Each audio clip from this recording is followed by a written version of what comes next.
satisfying was the end of last season? Well, I was very proud of the team, proud of the boys, the way we finished. You know, we divided the season into 4 quarters, and that last quarter, the kids really gelled and came around and finished strong. And I think it carried over into the offseason too. Well, of course it did, because we wanted to finish well in that bowl game, and and we didn't lose, just time ran out on us a little bit. We look at it like that, but I was proud of the way they finished. Now you have the second most returning starters of anybody in the FBS. Does that allow you to expand your package? Well, it does. You know, I think the part that's gratifying is the core, the leadership core that we have. Those guys have been around us, been around the program. They understand what it takes.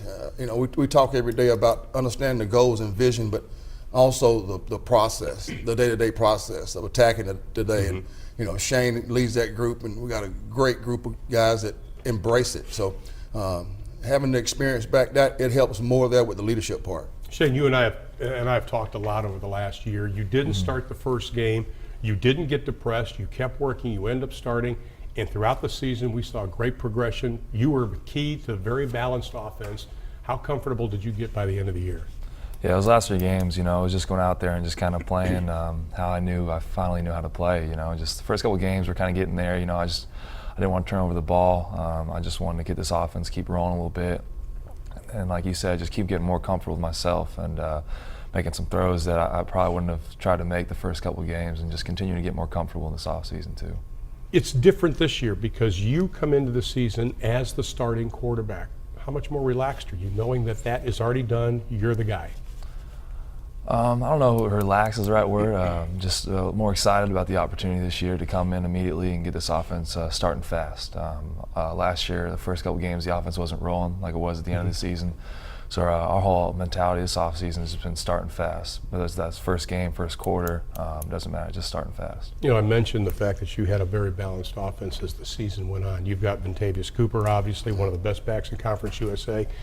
That has to be a luxury for you, knowing you have a quarterback you can count on and a running back that can run the football. It does, you know, and I think when in this offense, you know, Ron, you've seen it in what we do, and the quarterback has to mobilize us into the right play almost every play of the game.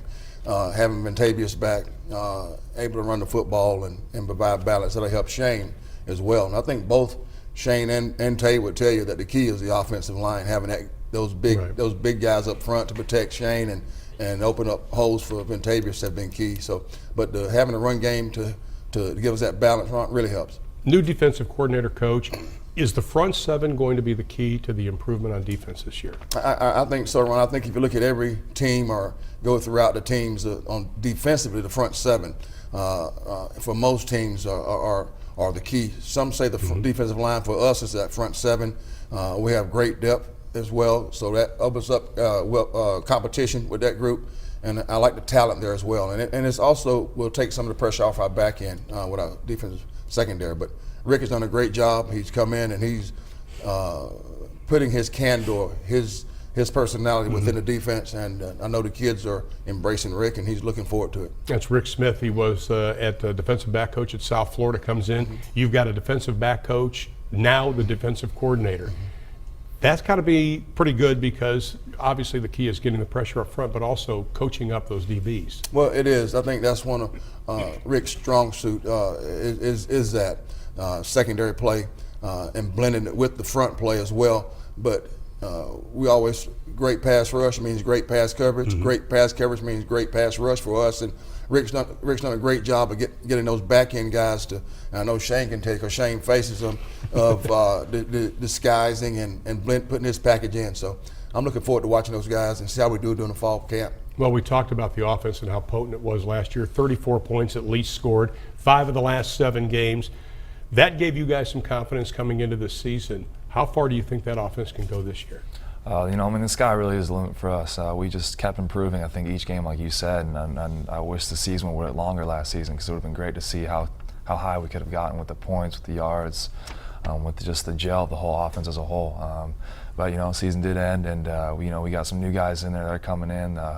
Pretty much the same offensive line, so I'm really looking forward to this season. This is for both of you, because you are considered one of the favorites in a lot of the preseason polls. Does that mean anything? We'll start with you, Shane. Does that mean anything to you that people are saying, they could win the East? Well, like Coach Ruff always says, we don't listen to the outside noise. Last year we weren't really picked to win a lot of games. We ended up almost winning the East. This year we're picked to win the East. Doesn't change how we prepare. We still prepare hard. We're going to still go there practice like we want to win this conference. Like Coach Ruff, like I said, just don't listen to the outside noise. Coach, but it's still kind of a nod of respect, though, to you and your program, isn't it? Always, and Shane knows, and everybody, and Ron, you know me. I love the kids, and anytime that they respect our team, respect our players, it's an honor. But just like Shane mentioned, we have high expectations within the program that really outside the program. So it's an honor to be recognized, and we always talk about want to start fast, but also want to make sure at the end that we're still in that same position. It's funny, when Shane and I were just talking a few minutes ago about this, that this is a funny business to be in. 2 years ago, the team did not have great success, right, and the fans were getting all upset. Mm-hmm. So then you told me, so we're just going to keep working, we've got a plan. Mm-hmm. How satisfying was it personally, mm-hmm, not professionally, but personally for you last season? It was one of the most satisfying times in my career. It was one of the most challenging, mm-hmm, times at one point, but one of the most satisfying to watch the team grow, to watch them develop. And we came in and had to remind that we were going to build it block by block. We want to win for seasons, not a season. So to see the players just keep believing was great. And the coaches, of course, they dove in, but to see the players dive in and work every day and go at it was very, very satisfying. Shane, was there a time when the light just came on last year for everybody? Start of the season, you were talking about the offense not really clicking, but was there a time that all of a sudden you guys all looked at each other and said, we're pretty good? I don't think there's a specific time. I just think we, just kept going. We knew it was there. We knew what we could do, but it was just kept believing in it, and just kept believing in our coaches, and eventually I think it just kind of clicked. And we knew it was going to come. It was just a matter of time as when it was. Well, before we let you go, what you have to work on this year, you look at only 11 interceptions last season. Is that a point of emphasis for this team? I want to make sure that besides the day-to-day work, that we keep getting better just from a coaching standpoint, being, mm-hmm, a smart football team, making sure we do that. Of course, taking care of the football on offense, ball security, but taking away on defense to give our offense more possessions. Those things are key. I think this fall and how we attack each day at practice and doing fall camp will be important. And I'm looking forward to seeing the guys and how they embrace it. I really am, Ron. Off-season workout for you. We were talking about how you've added some muscle, a lot of muscle. You worked out all summer with all your teammates. Have you set any goals this year outside of the team goals, winning the East, going to a bowl game? Have you personally set any goals? I've set a few personal goals. Are you going to tell us? I'll probably keep those to myself, but they're out of spot actually that I see every day. So I'm looking at those every day, and it's just the main part is just to improve, just to keep getting better, to be better than I was last year. Shane Carden, Ruffin, McNeill, East Carolina. We'll be back with more after this.